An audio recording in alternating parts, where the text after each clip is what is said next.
దూరంగా ఉన్నటువంటి లక్ష్యాన్ని భేదించేటప్పుడు అర్జునుడి కన్నా నేనే బాగా భేదిస్తాను కర్ణుడి అభిప్రాయం. అంతేకాదు ఆయన శూరత్వాన్ని ప్రదర్శించడంలో కానీ ఆ యుద్ధం ఏమిటి అని మిగిలిన వాళ్ళు భయపడిపోయేటట్టుగా యుద్ధం చెయ్యగలిగినటువంటి నేర్పరితనంలో కానీ ఆ అర్జునుడు నాకు తగినవాడు కాడు. నాకు అర్జునుడికి సమానత్వం ఉన్నది ఒకే ఒక్క విషయం ఏమిటంటే ఆయన దగ్గర దివ్యాస్త్రములు ఉన్నాయి, నా దగ్గర దివ్యాస్త్రములు ఉన్నాయి తప్ప మిగిలిన వాటన్నిటిలో అర్జునుడు నాకన్నా తక్కువే.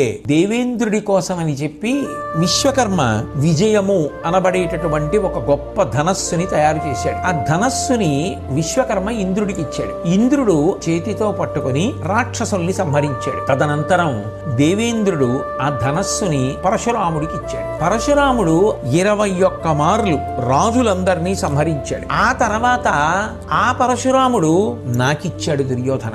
గొప్ప ధనస్సు నా దగ్గర ఉంది.